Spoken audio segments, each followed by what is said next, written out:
의사들의 의견을 모아주면 전향적으로 검토하겠다. 정부가 이렇게 얘기했지만 의사들의 의견이 하나로 모아지지 않고 있죠. 윤석열 대통령이 집단 행동의 당사자인 전공의들에게 만나서 대화하자고 했지만 전공의들은 여전히 꿈쩍도 하지 않고 있습니다. 대담에서 짚어봅니다. 정부가 양육비를 지급하지 않아서 어려움을 겪는 한부모 가족을 위해 양육비 선지급제를 시행합니다. 또 고리 문둥 청소년 발굴 지원에도 나섰는데요. 자세한 내용 여성가족부 차관에게 직접 들어봅니다. 4월 4일 목요일 KTV 생방송 대한민국 1부 시작합니다.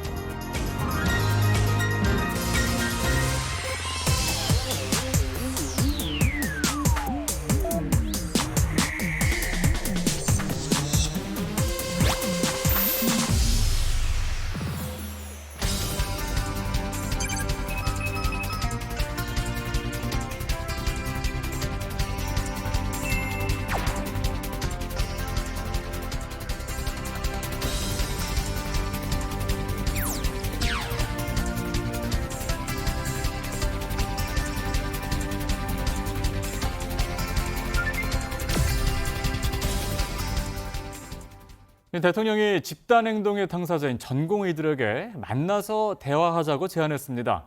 하지만 전공의들은 여전히 무반응입니다. 서울 스튜디오 연결해 자세한 내용 살펴봅니다. 박성욱 앵커. 네, 서울 스튜디오입니다. 배종찬 인사이트 K 연구소장과 이야기 나눠봅니다. 어서 오십시오. 안녕하십니까? 네.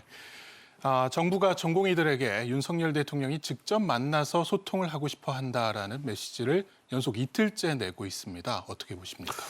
그렇습니다. 이게 환자가 중요하기 때문입니다. 윤석열 대통령이 보다 더 유연한 태도로 의대 교수들 그리고 전공의들과 대화를 나누겠다 제안을 하고 있습니다. 정부는 의료계와 대화의 노력을 기울이고 있는 모습입니다. 윤석열 대통령은 집단행동 당사자인 전공의 이야기를 듣고 싶어합니다. 만나서 이야기를 나누면 됩니다. 그것도 바로 직접적으로 윤석열 대통령에게 직접 의견을 낼 수가 있는 겁니다. 정부는 의료계와 열린 마음으로 논의해 나가겠다고 밝혔고요. 의료계는 정부와의 대화와 소통에 나서주기를 당부한다고도 이야기를 했습니다. 정부는 대통령 직속 의료개혁 특별위원회 구성에도 속도를 내고 있습니다. 이전에 우리가 이런 의료개혁이 상당히 좀 지지부진한 경우들이 많았습니다. 하지만 박차를 가해서 빠른 속도로 의료계를 위한 또는 환자들을 위한 또 국민을 위한 그런 개혁에 속도를 내겠다고 하는 입장을 분명히 하고 있습니다. 다양한 목소리를 반영할 수 있는 위원회로 구성되도록 논의를 하겠다는 점도 분명히 했습니다. 적어도 대통령이 이 정도로 유연한 태도로 나오고 심지어는 윤석열 대통령 담화문 이후에 대통령실에서도 정말 통일된 안을 가져오면 그 2,000명에 대해서도 논의해 볼 수 있다라고 지금 이야기를 하고 있지 않습니까? 네. 그리고 상당히 어려운 상황입니다. 지금 대형 병원뿐만 아니라 환자들은 제때 제대로 진료와 수술을 받지 못하고 있는 이런 상황에서 빨리 돌아와야 됩니다. 돌아와야 되는 것이 마땅한 또 히포크라테스 선서를 굳이 또 거론을 해야 됩니까? 돌아와서 말 그대로 대통령과 대화하고 주장할 것 또 주장을 하면 되지 않나라는 생각을 하게 됩니다. 예. 의과대학 교수 비상대책위원회 등 의대 교수들은 전공의와 대통령의 소통 시도를 환영했는데요. 전공의들 반응은 아직인 것 같습니다. 그러니까요. 지금 주로 이제 경기도와 인천을 포함해서 대부분 이제 비수도권의 의대 정원 늘리는 숫자가 배정이 되는데 어디 뭐 의대에서 지금 반발이 나오나요? 우리는 절대 이거 늘리는 건 못 받아들이겠다. 그렇지도 않은 상황이라는 겁니다. 윤석열 대통령은 연일 전공의에 대화하자. 와서 마음껏 이야기해라. 대통령에게 직접 이 부분을 강조하는 겁니다. 의사협회는 전공의 만남 제의를 환영한다. 성사 가능성 긍정적이다. 의사협회에서도 긍정적으로 보니까 못할 이유가 전혀 없는 것이죠. 안 할 이유가 전혀 없습니다. 의대 교수들은 대통령과 전공의 대화를 환영한다. 합리적 방안을 만들어야 된다. 그걸 하겠다고 윤석열 대통령도 전공의들을 만나겠다고 이야기하는 거 아닙니까? 이런 이 경우는 이전에도 잘 없습니다. 대통령이 직접 소통하겠다. 얼마든지 와서 이야기를 해달라. 대통령 전공의 만남을 호소한 의대 교수단체 간부는 이렇게 뭐 사퇴를 하고 이런 상황입니다. 그래서 빨리 중요한 것은 이 대통령과 전공의 소통도 중요하지만 적어도 이 상황에서 아픈 환자들이 볼모가 돼서는 안 됩니다. 이건 생존과 안전이기 때문에 빨리 병원으로 돌아와야 될 것으로 보입니다. 예. 이런 가운데 정부는 국민 피해 최소화를 위해서 기존 비상진료 체계를 지속해서 보완 또 강화하고 있습니다. 어떤 내용들이 담겼나요? 그렇습니다. 지금 시간이 장기화되고 있는 것이거든요. 그렇다 보면 지금 사직서를 냈음에도 불구하고 심지어는 다른 전공의 동료들 또 전문의 동료들의 따가운 시선을 받으면서도 병원에 남아있는 정말 영웅들이 있어요. 그 사람들이 뭐하러 비판과 비난의 목소리를 들으면서 남아있겠습니까? 환자 때문입니다. 네. 다른 이유가 없습니다. 하지만 피로가 계속 누적되고 있다 보니까 정부는 기존의 비상진료 체계를 지속적으로 보완, 강화할 수밖에 없는 그런 상황입니다. 그래서 수도권, 경상권, 충청권, 또 전라권에 광역 응급 의료 상황실을 운영을 하고 있습니다. 이게 어떤 상황이 되고 있는지 이 병원에 지금 응급의학 진료 의사들이 부족한 곳은 어떻게 배치를 해야 되는지 이런 걸 종합적으로 유기적으로 지금 운영을 하고 있는 것이 바로 광역 응급의료 상황실입니다. 4월 1일부터는 실제 해당 권역에 광역 의료 응급의료 상황실로 이제 개편이 됐습니다. 해당 지역의 인력, 병원 네트워크를 사용하게 되고 상급 종합병원과 종합병원까지 이 옮겨가게 되는 그런 업무까지도 효율화를 갖추게 되는 것인데 광역 응급 의료 상황실은 말 그대로 우리가 뭐 낮 시간에만 아픈 게 아닙니다. 특히 아이들 또 고령자분들 밤늦은 시간에 새벽에 응급실을 갈 수밖에 없습니다. 이런 24시간 운영되는 컨트롤타워가 운영되고요. 지역 실정을 잘하는 의사 1명, 그래야 이제 어느 병원으로 가야 되겠다, 이 병원은 어느 병원이 좋겠다 이런 것들을 알 수가 있는 것이거든요. 그다음에 상황 요원 2명에서 4명까지가 한조가 돼서 운영이 되는데 다른 병원으로 옮겨가는 환자를 우리가 전원 환자라고 합니다. 옮겨가니까요. 진료를 하면은 중증 응급 환자에 대한 배정 지원금 건당 7만 원이 지원되는데 돈이 중요한 것이 아니라 아픈 사람들은 정말 답답하거든요. 내가 어디 가야 돼? 근데 그런 부분들을 지금 권역별 응급 의료 비상 체제로 운영이 되고 있는 상황입니다. 네. 자, 정부가 어제부터 비대면 진료 시행 기관을 보건소와 보건지소로까지 확대를 했습니다. 이게 기존하고 뭐가 달라지는 거예요? 상당히 중요합니다. 이제는 이 응급 또 비상 체계 상황에서 비대면 진료를 기존에 상당히 많이 이제 관련된 규제를 좀 완화를 했습니다. 그 규제 완화가 나쁘다는 것이 아니라 왜냐하면 이런 응급 상황, 비상 상황에서는 비대면 진료라도 늘릴 수밖에 없는 겁니다. 그런데 이걸 전국의 보건소 또 보건지소까지 비대면 진료가 3일부터는 이제 확대가 됩니다.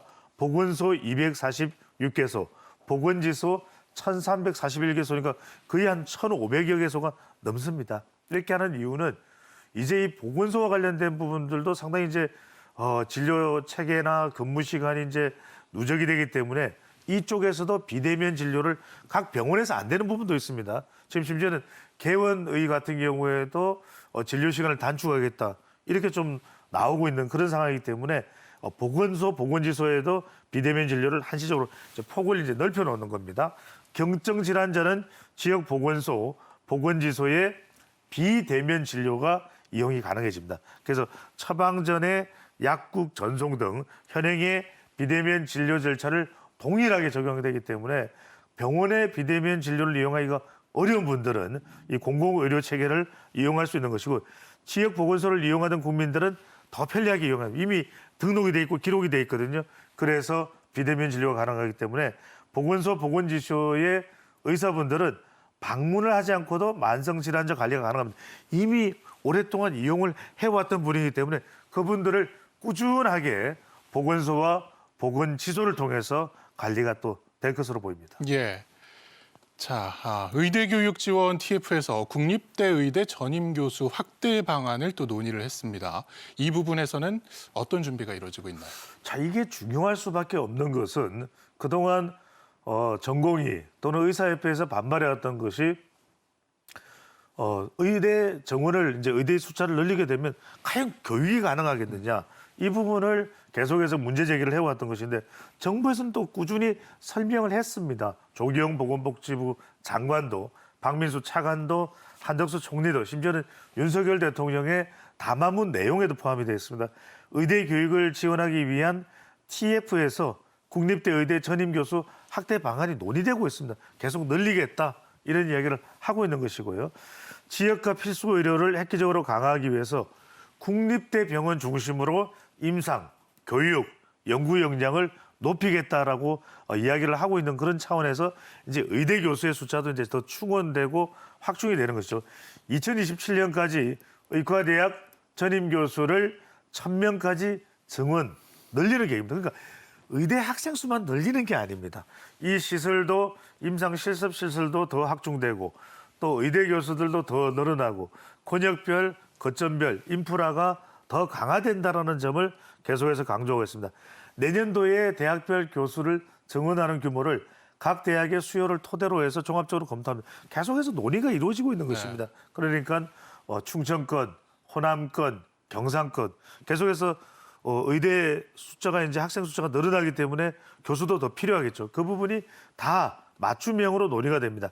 채용 차질 없이 준비가 되도록 대학별 교수 정원 늘리는 이 규모도 가배정. 일단 이제 가배정을 해놓고 추가적으로 검토가 된 다음에 최종 확정돼서 올라오게 되면 이게 교육부에서 이주호 부총리가 이제 정리를 하는 그런 단계로 연결될 것으로 보입니다. 예. 윤석열 대통령도 담화문에서 좀 언급을 했었는데요. 의료사고 부담 완화 또 정부 재정 투자 강화에 대한 대응도 속도를 내고 있습니다. 좀 설명을 해주시죠. 그렇습니다. 이게 지금 우리가 의대 정원 숫자에만 묻혀서는 안 되는 것이 윤석열 대통령도 그렇고 계속해서 현장을 방문하면서 어떤 애로사항이 있는지를 계속해서 확인하고 있습니다. 이게 이제 종합적인 의료 개혁이라는 것이죠. 4대 패키지에도 보면은 숫자를 늘리는 데만 국한되지 않습니다. 지역 의료 체계의 단계를 완결 체제로 가는 것이고 또한 또 의사들의 수가와 관련된 부분도 필수 의료에 조정이 되는 것이고요. 이제는 또 의사들이 이 고난도 또 위험한 수술에서의 사고 책임에 대한 부담이 큽니다. 그런 부분들도 좀 합리적으로 합법적으로 완화될 수 있는 단계까지 이 포함이 돼 있는 계획이라는 거죠. 결국은 이 모든 것이 의사에게 환자에게 환자 가족에게 국민들에게 혜택이 돌아가는 것인데 윤석열 대통령이 공주의료원을 방문했습니다. 주요 관계자와 간담회를 하면서 자꾸 의견을 듣는 겁니다. 간거리 지금 무시하고 불통하고 이런 게 전혀 아닙니다. 윤석열 대통령이 의료사고 시에 민형사 소송 부담 완화 지시. 제가 말씀을 드렸잖아요. 이런 부분들도 계속해서 내용인데 단순히 숫자에만 매몰돼서는 안 된다. 지역 의료기관 인프라 구축 지원을 강조를 했고요.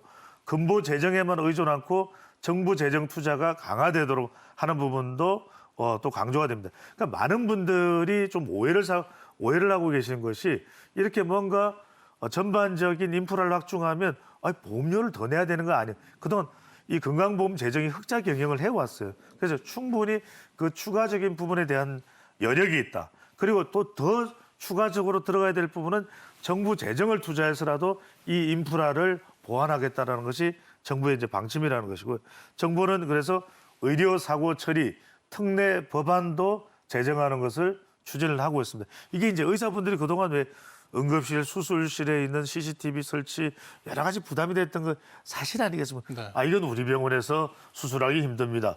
응급실 이른바 뺑뺑이도 있었고 이런 부분들이 다 이제는 보완될 수 있는 그런 조치가 이루어질 것으로 보이고요. 또 소송 이전에 분쟁이 원만히 해결될 수 있도록 사실은 재판으로 가는 것보다 중재 조정되는 것이 훨씬 더 중요합니다. 그래서 의료 분쟁 조정 또 감정 제도의 혁신도 추진이 된다는 점도 우리가 귀담아 들어야 될 부분이고요.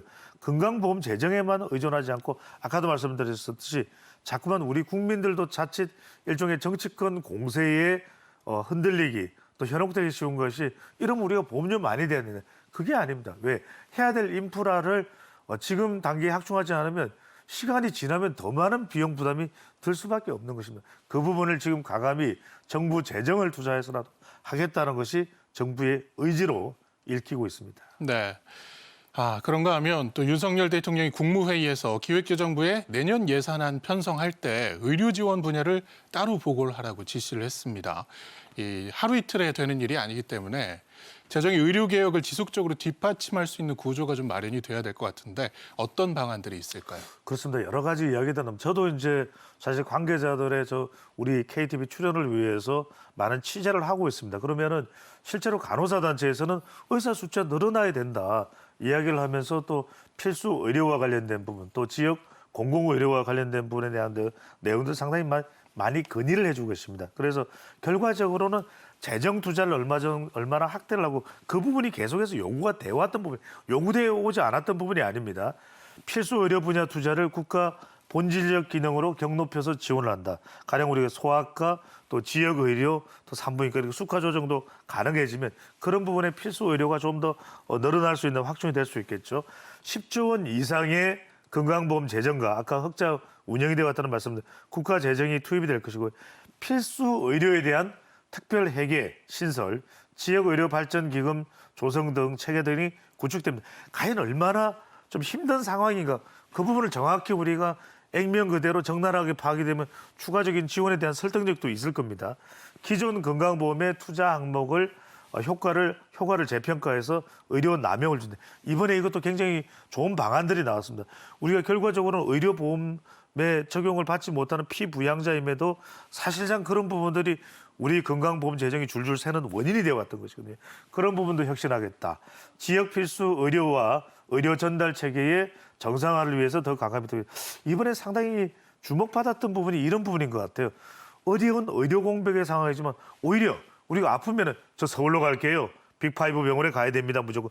그랬던 게 아니라 이번에 이 어려운 상황에서 결과적으로 굳이 최상위 상급 종합병원에 갈 이유가 없는 환자들도 있었다는 것이에요. 그거를 시스템을 통해서 종합병원과 또는 특화된 전문화된 심장질환 또는 암 이런 부분에 유기적인 배치를 통해서 오히려 더 효율적인 의료 전달 체계가 구성되는 그런 것도 우리가 확인할 수 있었거든요. 바로 이런 부분을 통해서 수도권 대형 병원의 쏠림 현상, 지역 의료의 쇠퇴, 나 힘들어서 지방에서는 개원 못하겠다. 이런 부분들이 많이 이제 상쇄될 수 있도록 만들어주는 것이 중요한 것 아니냐라고 볼 수 있겠죠. 그래서 급여 항목을 전면 재검토해서 조정. 우리 시간에도 말씀을 드렸습니다. 이제는 이 필수 의료와 관련된 핀셋 보상이죠. 특히 지방의 산부인과의 고난도 수술에 또 이런 부분들에 대해서는 더 많은 그 보험 재정이 지원이 될 수 있도록 그렇게 되면 그 부분에 대한 부분이 좀 보완이 될 수 있겠고요. 건강보험 무임승차를 철저히 예방한다. 바로 이 부분입니다. 바로 우리 또 자막으로 설명을 보실 수 있겠지만 건강보험법 개정안. 어떤 분들은 그렇게 이야기를 합니다. 나는 병원에 한 번 안 가는데도 이렇게 보험료를 많이 내는데 아니 뭐야 어떤 사람들은 보험료도 안 내고 치료를 받는다는데 새로 치아를 해놓고 있다는데 그게 무슨 이야기야. 그래서 배우자와 미성년 자녀가 아닌 외국인 피부양자의 경우 국내에 6개월 이상 머물도록 요건을 강화한 겁니다. 그러니까 이른바 우리가 그동안 했던 건강보험의 먹튀 현상을 차단해버리겠다. 이런 강한 정부의 의지가 발동되고 있다고 볼 수 있겠죠. 예. 그런가 하면 또 보건의료와 바이오 헬스 분야에 대한 투자도 강화를 하기로 했습니다. R&D 개혁은 어떤 방향으로 이루어질까요? 참 이게 중요한 겁니다. 그래서 제가 안타까워했던 것은 KTV에서 언제나 객관적이고 데이터의 근거한 분석을 해드리는 저지만 이번에 서울대 의대에서는 의대 정원과 관련해서 의과학과 말 그대로 단순히 우리가 치료하는 이런 의료가 아니라 바로 의과학을 통해서 이런 바이오, 헬스에 한 50여 명을 좀 신설학과로 만들자. 이런 이야기가 되는데 이게 못 받아들여진 게 왜냐하면 왜 늘리느냐, 숫자 늘리느냐. 그래서 비수도권에 배정할 수밖에 없는 상황이 돼버린 거죠. 그렇다면 사실은 더 늘려야죠. 의과학과를 해서 지금 기재부 차관도 그런 이야기를 합니다. 의료개혁 과제에 재정 역할을 대포하겠다. 대한민국이 가질 수 있는 경쟁력이 뭐겠습니까? 바이오 헬스예요. 다른 거 없습니다. 물론 반도체나 이런 분야도 있지만 결국은 사람의 생명을 다루고 우리의 기술력이 상당히 진전돼 있는 이런 바이오 헬스 분야에 우리가 상당히 큰 성과를 거둘 수밖에 없다. 그렇다면 보건의료와 바이오 헬스는 바로 국민 생명 안전과 직결돼 이제 우리가 신약을 조금 개발할 수 있는 단계에서 삼성 바이오로직스, SK 바이오사이언스가 나오는 거 아니겠습니까? 코로나 국면에서 그 수많은 백신을 또 생산해냈고 국민이 의료계획 성과를 체감할 수 있도록 지원을 하겠다는 게 이제 정부의 의지입니다. 수많은 R&D 예산을 투입 안 하겠다는 거 아니에요. 불효불급한 사항들을 적절히 확인을 내서 어디에다가 투입하는 것이 효율적이냐라는 것을 이제 본다는 거죠. 그래서 정부는 지역 거점 병원의 연구 기능 강화 예산을 이제 대폭 확대합니다. 충청권, 호남권, 경상권 다 생기겠죠. 첨단 바이오 생태계를 구축하기 위한 R&D 예산을 대폭 확대를 할 전망입니다. 해외 연구, 우수 병원과의 공동 연구로 유망 의료기술 조기 확보. 윤석열 대통령이 상당히 강조했던 부분입니다. 외국인이라도 한국에 들어와서 제대로 한국을 위한 연구를 할 수 있다면 지원해 주겠다.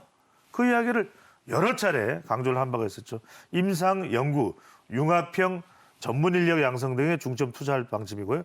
보건의료의 난제 해결. 이걸 풀게 되면 우리가 이제는 노벨상까지도 근접할 수 있을 겁니다. 첨단 바이오 기술을 선정할 수 있는 기대감도 우리가 확보할 수 있을 거로 보시고 중요한 것은 그동안 말에만 거쳐왔다는 거예요. 이제는 제대로 신속 유연한 사업 구조로의 전환이 추진되고 있는 상황으로 보입니다. 네. 지금까지 의료개혁 관련한 소식들 배종찬 인사이트 K 소장과 함께 알아봤습니다. 소장님 고맙습니다. 감사합니다. 네, 이어서 오늘의 날씨 알아보겠습니다. 신세미 기상캐스터.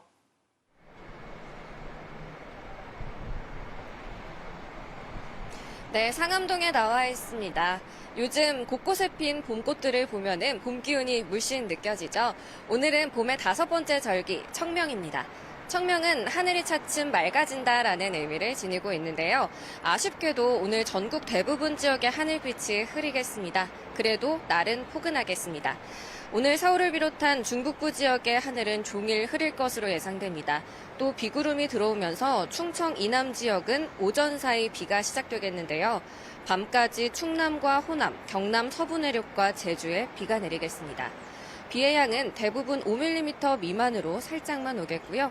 호남은 5에서 20mm의 비가 예상됩니다. 한낮 기온은 서울 20도, 대전 17도, 광주 18도, 대구와 부산은 16도로 어제와 비슷하거나 조금 더 높겠습니다. 다가오는 주말에도 맑고 포근한 봄 날씨가 예상됩니다. 주말에 봄꽃 구경 계획하는 분들 많으시죠? 나들이 하기에 무난한 날씨가 예상되지만 일교차가 10도 이상 벌어지겠습니다. 나가실 때 얇은 겉옷 하나 챙기시는 게 좋겠습니다. 지금까지 날씨 전해드렸습니다.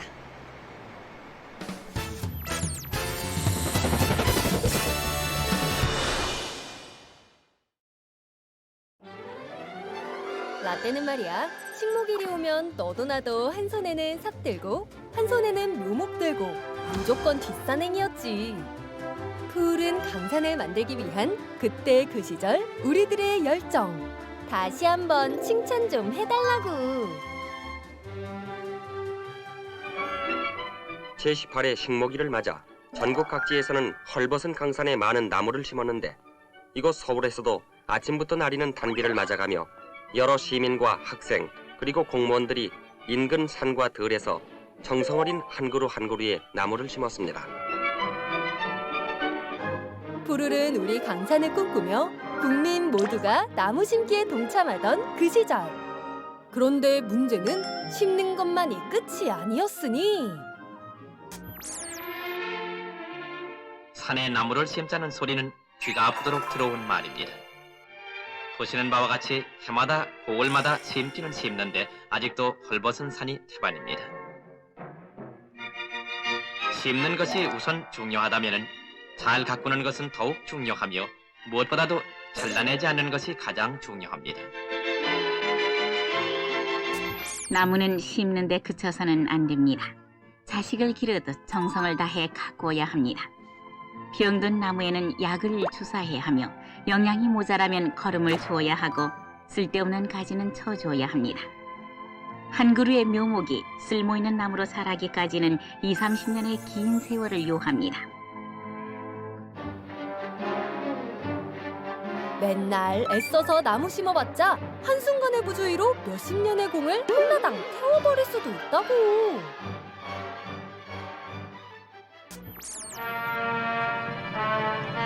그러나 한쪽에서는 정성껏 나무를 심고 있는데 다른 한쪽에서는 산불을 내는 경우도 많았습니다. 나무를 심고 가꾸는 것도 중요하지만은 산불을 막는 것도 그에 못지않은 산림 녹화의 길이란 점을 명심해서 산불에 대한 감시와 경계를 빈틈없이 해나가야 하겠습니다. 나무 한 그루 한 그루가 모여 숲이 되고 산이 되고 오랜 노력과 정성으로 이룬 우리의 아름다운 금수강산. 우리나라는 전국토의 7할 가까이가 산지이면서도 헐벗은 산이 많았으나 그동안 온 국민이 꾸준히 치산 녹화에 힘을 기울인 결과 큰 성과를 거두었습니다. 푸른 산, 울창한 숲. 식목일 40년을 지낸 올해까지 전체 임야의 97%가 산림자원으로 채워져 있습니다. 맑은 공기뿐만 아니라 눈과 마음까지 상쾌하게 만들어주는 나무.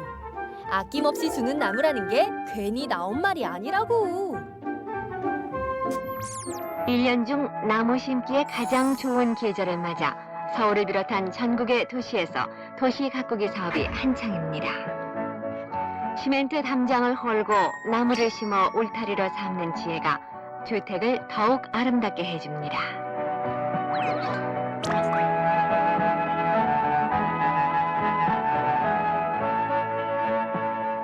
건물의 옥상까지도 정원으로 꾸며 도시 환경을 쾌적하게 가꿔 나가고 있습니다. 지난해 주변 학습 교육장을 3군데 설치한 데 이어서 올해에도 산림 환경이 좋은 지역에 2군데 더 설치하고 도시 근교의 경치 좋은 산림을 휴양림으로 개발해서 국민들에게 쾌적한 휴식 공간을 제공해주고 있습니다.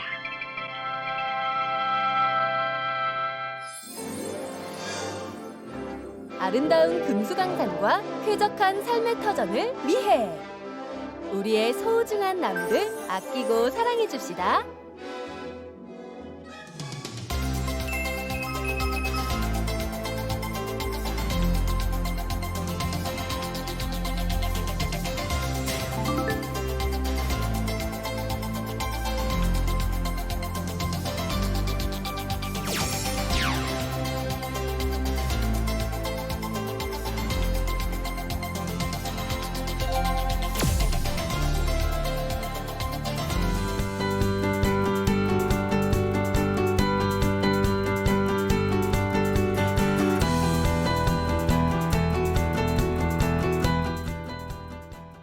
정부가 양육비를 받지 못하는 한부모 가족에게 양육비를 미리 지급하고 나중에 비양육 부모에게 받아내는 양육비 선지급제를 도입한다고 밝혔습니다.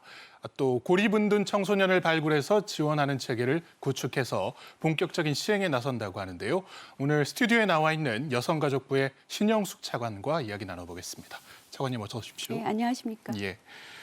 앞서 말씀드린 대로 여성가족부가 양육비 선지급제를 도입한다고 밝혔습니다. 먼저 취지를 좀 설명해 주시죠. 예. 그간 자녀를 직접 키우지 않는 비양육 부모가 자녀에 대한 책임을 다할 수 있도록 양육비 이행법을 2014년에 제정을 했고요. 그다음에 2021년에는 그 채무 불이행자에 대해서 제재 조치를 강화하는 등 그 제도 개선은 많이 해왔습니다. 네. 그렇지만 이제 경제적으로 한부모 가구는 어려움을 겪을 가능성이 크거든요. 그래서 그 도움을 드리는 데는 좀 한계가 있었던 것 같습니다. 그래서 저희가 소득 수준을 한번 좀 보면은 한부모 가구는 전체 일반 가구보다 59% 정도의 낮은 수준입니다. 그래서 자녀를 또 이제 그 양육할 때 굉장히 더 큰 어려움을 겪을 수 있겠죠. 그 다음에 또 그 채권이 있는데도 그 채권이 있음에도 그 채무를 지금 받지 못하는 네. 그 비중도 25%나 된다고 합니다. 그래서 홀로 또 생계하고 또 양육도 책임져야 되는 부분이기 때문에 빈곤이 되게 되면은 그 자녀 역시도 배움과 성장의 기회를 좀 뺏길 수 있지 네. 않습니까? 그래서 그런 부분에 대한 것들을 고려해서 정부가 지난 3월 5일 날 대통령님을 모시고 청년 민생 토론회를 개최했습니다. 거기서 그 양육비를 먼저 이렇게 지원하고 그다음에 양육자에게 징수하는 한부모 가족 양육비 선지급제 도입 방안을 발표했습니다. 양육비가 그 자녀의 기본 생계 유지를 위한 필수 비용이기 때문에 부모의 최소한의 의무입니다. 그렇지만 아동에 대한 적절한 보호와 지원은 국가의 책무이기도 합니다. 그래서 이런 차원에서 양육비 선지급제가 도입됨으로써 이 한부모 가족의 자녀가 앞으로 보다 안정적으로 자랄 수 있는 환경이 조성될 수 있도록 노력을 하겠습니다. 예. 기존에도 그 한시적 양육비 지원 서비스라는 제도가 있었던 것 같습니다. 근데 이번에 도입되는 양육비 선지급제는 어떤 점이 좀 다른가요? 예, 기존의 한시적 양육비 긴급 지원 제도는 미성년 자녀의 복리가 위태롭게 될 우려가 있는 그런 그 가구에 한정해서 월 20만 원씩 최대로 1년까지 지급하는 제도였습니다. 그런데 이게 양육비 지급 소송이 2년이나 걸릴 수 있다라는 그 통계가 있거든요. 그렇게 소요되는 현실을 감안해 보면은 지원 대상도 적고 그다음 기간도 짧아서 좀 부족한 측면이 있습니다. 이번에 발표하게 되는 이 양육비 선지급제는 중위소득이 100% 이하. 그렇게 따지면은 2인 가구 정도 되면 월 368만 원 정도 되거든요. 네. 그런 가구까지 한부모 가구까지 다 지원 대상을 확대할 거고 자녀가 18세가 될 때까지 월 20만 원을 지원할 거기 때문에 지원 대상 기간이 크게 확대됩니다. 이게 이제 지금 제도가 처음 시행되다 보니까 한 3년 정도 그 운영 성과도 분석하고 그다음에 그 이제 그 채무자한테 회수율이 어떻게 되는지를 한번 분석해 본 다음에 제도를 계속적으로 보완해 나갈 계획입니다. 예, 기존에는 뭐 회수율도 그렇게 높진 않았던 것 같고요. 예. 그렇습니다. 그러면은 기존에 이제 이게 중위소득 75% 이하에서 100% 이하까지 확대가 된 건데 얼마나 많은 한부모 가구 자녀가 혜택을 받을 수 있을지 좀 알 수 있을까요? 예, 아까 말씀드린 대로 한시적 그 양육비 긴급 지원은 좀 대상자를 한정돼서 심사해서 이제 드렸습니다. 그래서 연간 한 950여 명 정도밖에 지원을 해드릴 수가 없었어요. 그런데 이렇게 선지급제가 도입이 되면 약 19,000여 명의 그 한부모 가구 자녀들이 지원할 수 있을 것으로 추정하고 있습니다. 다만 이 도입의 효과를 단지 직접적으로 지원하는 비용에만 생각해서는 안 된다고 저는 생각을 하는데요. 아이들의 그 생존권을 잘 보호하지 않으면 어떻게 그 출산을 장려할 수 있겠습니까? 그래서 저희가 이제 이런 환경에서 아이들이 또 자랄 수 있다면 우리 사회 이 아이들이 더 이제 훌륭한 사회 구성원으로 성장할 수 있고 그 혜택은 사회에 돌아올 수 있다 이렇게 말씀을 드리고 싶습니다. 네, 아주 소중한 제도인 것 같습니다. 자, 그렇다면 이게 좀 빨리 시행이 됐으면 좋겠는데요. 구체적으로 양육비 선지급제 시행 시기 언제가 될 수 있을까요? 네, 저희가 좀 그래서 마음이 급한데요. 그 양육비 선지급제를 위해서는 일단 근거 규정이 마련돼야 됩니다. 그래서 지금 그 방안을 좀 준비하고 있고요. 특히 국회에서 힘을 모아서 입법을 조속히 추진을 해주셨으면 하고 기대합니다.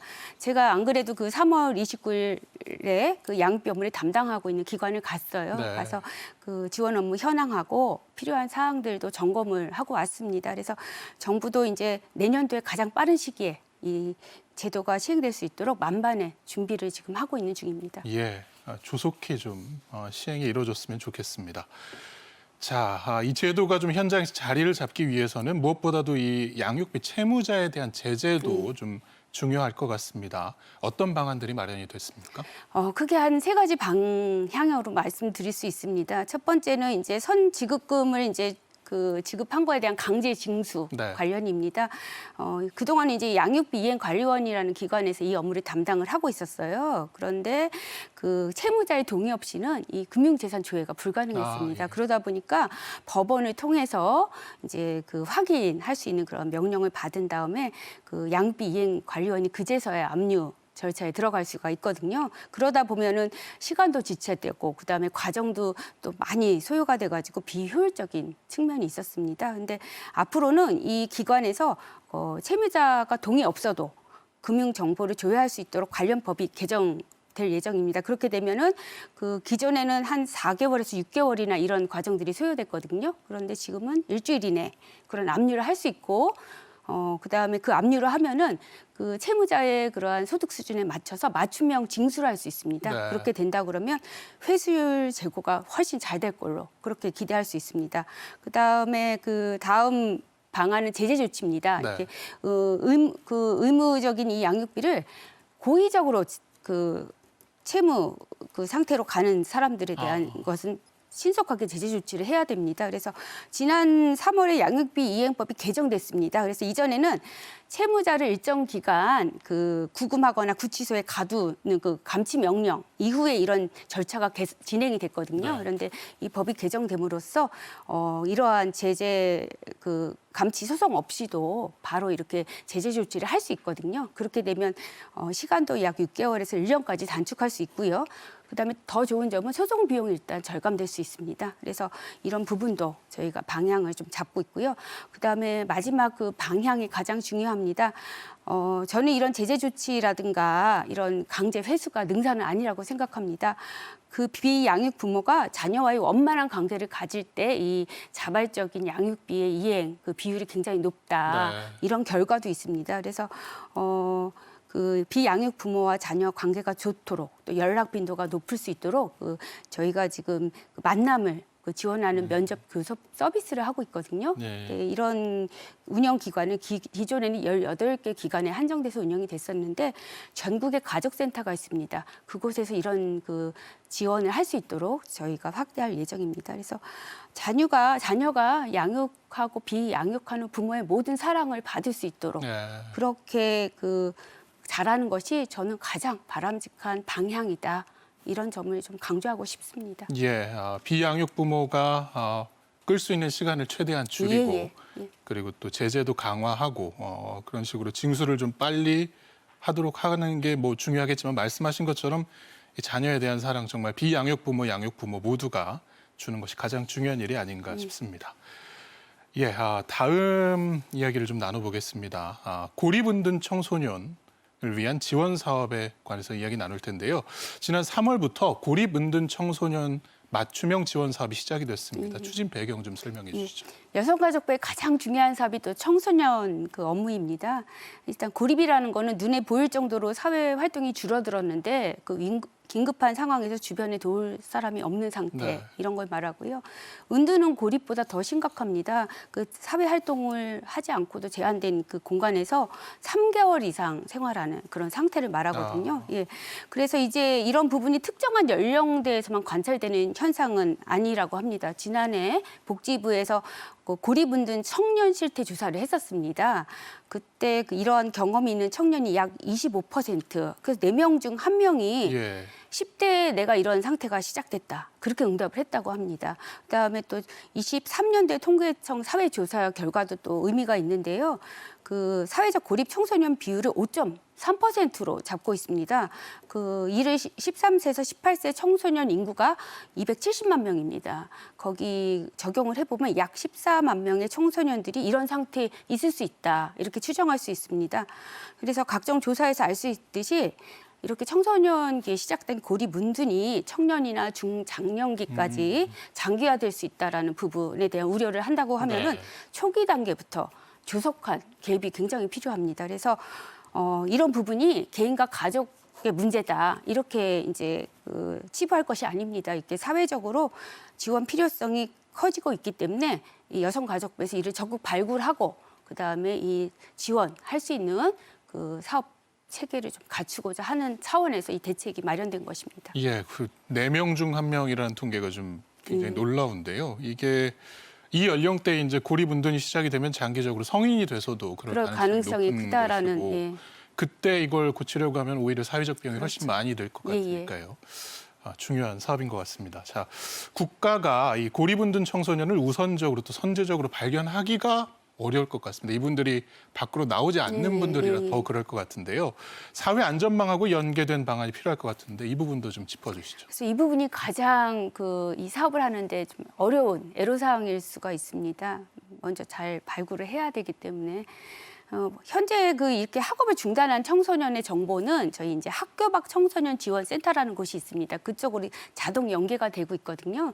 그런데 이제 이런 정보가 연계되었는데 이 센터를 이용하고 있지 않은 청소년의 그 수가 한 지금 16,000명 정도 된다고 볼 수 있는데 요런 요런 청소년을 대상으로 저희가 상담사가 배치가 돼 있습니다. 그래서 유선이라든가 가정 방문 또 SNS를 통해 가지고 이런 가능성을 확인할 계획입니다. 그다음에 아까 이제 앵커님 말씀하신 것처럼 청소년 안전망도 적극 활용할 생각인데 이 청소년 상담 복지센터라는 곳이 있습니다. 네. 거기에 이제 지자체하고 학교하고 지역사회를 중심으로 여러 가지 이제 활동들을 하고 계신데요. 이쪽에서도 이제 발굴이 가능할 수 있을 것 같습니다. 그래서 실제로 이런 업무를 하고 있는 곳이 대구 청소년 그 디딤센터라는 곳이 있었거든요. 네. 그쪽에서 학교하고 이렇게 협업을 해서 또 이런 은둔 상태에 있었던 중학생을 이 상태에서 벗어나서 또 좀 군 장교가 되겠다라는 그 꿈을 키울 수 있도록 지원한 사례도 저희가 있었습니다. 그 다음에 또 이제 저희가 그 방안에 생각한 것은 여성가족부가 그 전국에 한 5만 5천 개의 편의점이 있거든요. 네. 그 편의점 협회하고 MOU를 맺었습니다. 아. 그래서 그쪽에 도움을 좀 받을 수 있을 것이라 이렇게 생각을 하는데 이제 예를 들면 편의점 손님들이 좀 오시잖아요. 그러면 그 포스기 계산기에 이제 이런 사업들이 있다라는 것을 좀 적극 알려서 가정에 좀 네, 알려줄 네, 수 있게. 그다음에 편의점 주인분이라든가 또 이제 일하시는 분들이 도움이 필요해 보이는 이제 청소년들이 방문을 하게 되면 이런 것들 좀 안내하실 수 있도록 그렇게 적극 좀 도움을 받도록 그렇게 할 예정입니다. 네. 그래서 마지막으로는 청소년들은 주로 이렇게 활동하는 공간이 온라인입니다. 그래서 온라인을 통해서 그 본인들의 고민거리도 털어놓고 상담도 받을 수 있도록 저희가 청소년 상담 1388이라는 채널을 운영하고 있거든요. 이를 통해서도 그런 고민거리를 남기면서 대상자를 발굴한다고 하면은 좀 어려운 좀 이 과정이지만 그 지원이 필요한 대상자들을 저희가 이제 만날 수 있게 그렇게 좀 할 수 있지 않을까 생각하고 있습니다. 예, 이게 사회가 고도화될수록 좀 이런 분들이 많이 늘어나는 게 아닌가 싶습니다. 뭐 일본도 히키코모리, 은둔형 외톨이 뭐 이런 분들 예전에 다른 나라에서만 듣던 얘기인 줄 알았는데 예, 점점 늘어나고 있는 것 같습니다. 자, 그러면은 정부에서 고립은둔 청소년을 발굴하고 난 이후에 또 어떤 지원이 이루어지는지가 궁금한데요. 서비스 이용할 수 있는 방법도 좀 설명을 해주시죠. 구체적인 이제 그 방안은 저희가 한 5단계를 보고 있거든요. 지난 3월부터 이제 전국의 12개 학교 밖 청소년 지원센터를 중심으로 이런 고립은둔 청소년들을 단계로 한 원스톱 패키지 지원 시범 사업을 시작하려고 합니다. 그래서 말씀드린 대로 그 발굴부터 사후 단계까지 이제 5개 단계를 거칠 예정인데요. 먼저 앞에서 발굴 부분은 제가 말씀을 드린 대로 대상자를 좀 이제 저희가 이제 적극 발굴한 다음에 그다음에 이제 상담 단계로 넘어갑니다. 상담은 현재 이제 아까 12개 학교 밖 센터에 상담사님들이 35분이 배치가 되어 있으시거든요. 예. 이제 그분들이 가정에 이제 방문을 해서 그 상태에 대한 진단을 좀 하신 다음에 어떤 전문 서비스를 받을지 제공할 예정입니다. 그다음에 이제 중요한 것이 일상 회복을 할 수 있는 단계로 넘어가야 됩니다.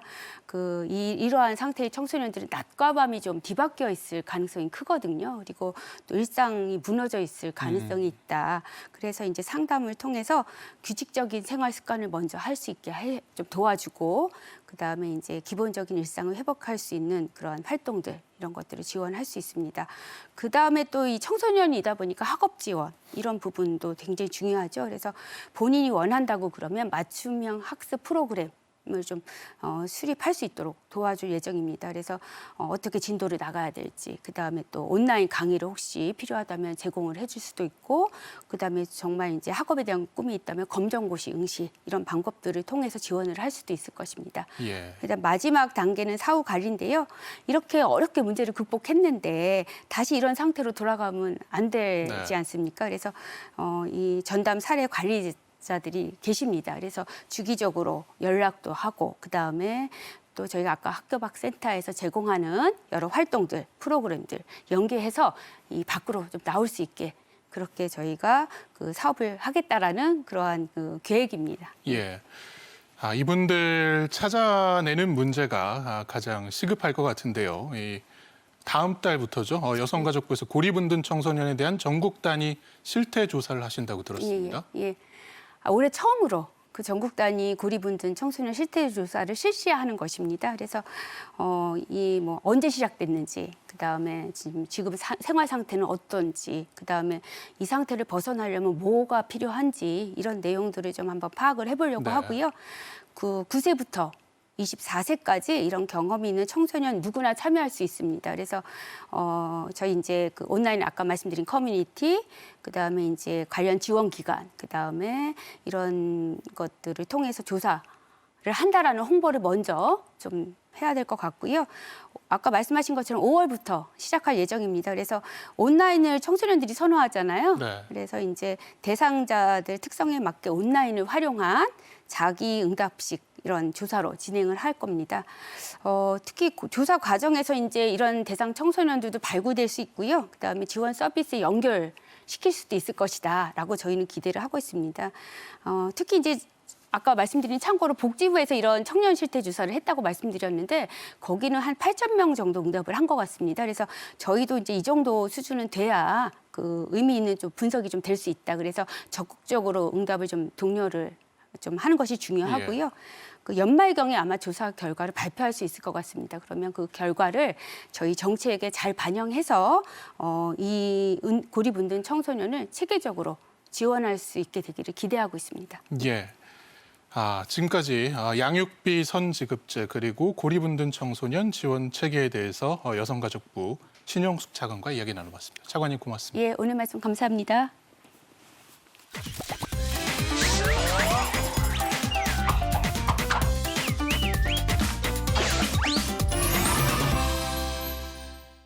팀원들과 화성을 탐사하던 중 거대한 모래폭풍을 만나 조난당한 주인공 마크 와트니. 아무도 없는 화성에 혼자 남겨진 그는 이곳에서 살아남을 방법을 궁리합니다. 무엇보다 그에게 필요했던 것, 바로 식량이었습니다. 남은 식량으로 오래 버틸 수 없다고 판단한 그는 식물학자인 자신의 능력을 활용해 우주선 안에 작은 온실을 만듭니다. 그리고 우여곡절 끝에 그곳에서 감자를 키워서 식량을 마련하죠. 2015년에 개봉한 영화 마션 불거리의 일부입니다. 이 영화에 이런 대사가 나와요. 어떤 곳이든 작물을 재배하면 그곳의 지배자가 된 것이다. 이 대사만 봐도 먹거리가 인간 생존에 얼마나 결정적인 역할을 하는지 알 수 있는데요. 그런 점에서 농업과 식량 문제는 앞으로 인류 최대 관심사로 계속 떠오를 것으로 보입니다. 기술이 발달하면서 식량을 생산하는 농업 또한 발전을 거듭하고 있는데요. 대표적인 게 정보통신 기술 등 첨단 기술이 접목된 스마트 농업이죠. 그리고 이러한 첨단 기술이 적용된 농장을 우리가 익히 들어본 스마트팜이라고 합니다. 스마트폰으로 비닐하우스 문을 자동으로 여닫거나 실시간으로 농장 온도를 확인하는 수준에서 최근에는 인공지능으로 작물의 생장 데이터를 분석하고 자동으로 관리해주는 시스템도 활용되고 있습니다. 스마트팜은 농업 생산성과 효율성을 높여서 더 주목받고 있는데요. 여기서 우리가 네덜란드 얘기를 안 꺼낼 수가 없어요. 네덜란드는 국토 면적이 우리나라의 41% 정도고 일조량도 부족한데 세계 2위의 농산물 수출국입니다. 바로 스마트팜에서 연중 내내 최적의 생육 환경을 조성해서 농작물을 키우고 있기 때문이죠. 스마트팜 보급률이 그만큼 높은 겁니다. 식량 안보의 중요성이 갈수록 커지고 있잖아요. 이런 상황에서 스마트 농업과 스마트팜이 미래 성장 동력으로 자리매김하는 것. 네덜란드의 사례를 보니까 정말 얼마 남지 않은 것 같네요. 지난해 이상기후 때문에 사과 생산량이 크게 줄었던 것 기억하시죠? 그런데 베트남도 똑같이 이상기후에 시달렸습니다. 지난해 5월 초에 북부 지역인 타노아성의 낮 최고 기온이 무려 44도를 기록한 겁니다. 이런 상황에서 주목받았던 게 있었는데요. 바로 한국형 스마트팜이었습니다. 외부 환경에 영향을 받지 않고 안정적으로 농작물을 생산할 수 있다는 점이 관심을 끈 겁니다. 이곳에서는 국산 딸기 품종인 고슬이 생산되는데요. 현지인들에게 인기라고 합니다. 또 경남 사천에 있는 한 스마트팜 회사는 고추냉이 등을 키울 수 있는 큐브형 스마트팜을 개발해 화제를 모았는데요. 사우디아라비아에 1억 2천만 달러, 한화 1,500억 원 규모의 스마트팜 수출 계약을 했습니다. 베트남과 사우디아라비아 모두 더운 나라잖아요. 근데 딸기와 고추냉이는 낮은 기온에서 잘 크는 작물이란 말이죠. 앞서 소개한 두 스마트팜 모두 더운 나라에서 온도를 낮춰야 잘 자라는 작물을 생산할 수 있다는 점이 경쟁력을 확보했습니다. 이렇게 한국 스마트팜은 세계로 뻗어나가고 있는데요. 정부는 2027년까지 스마트팜 수출을 8억 달러 규모까지 키운다는 계획입니다. 전 세계에서 한국 스마트팜으로 농작물을 생산하는 모습 기대해봐도 좋겠습니다.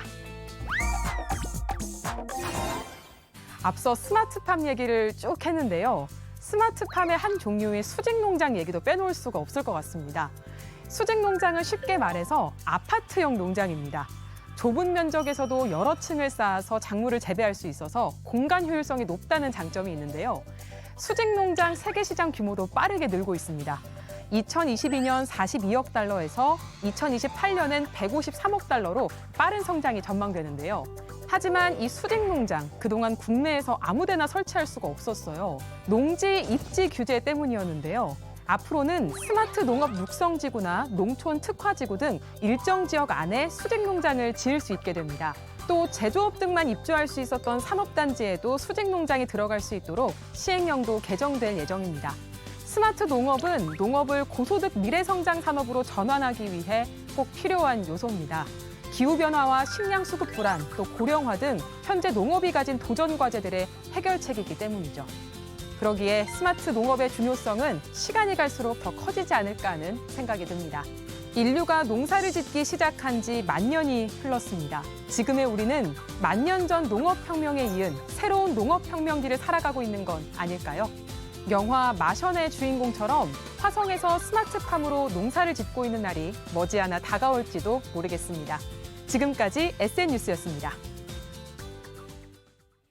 앉아서 귀엽게 대나무를 심는 이 아기 판다, 푸바오. 참 온 국민의 사랑을 받았습니다. 이 푸바오가 중국으로 돌아갔는데 무사히 도착했다고 합니다. 네, 중국에서도 큰 환영과 함께 한국과 강철원 사육사에게 감사 의사를 계속해서 표하고 있는데요. 푸바오가 중국에서도 건강하고 행복했으면 합니다.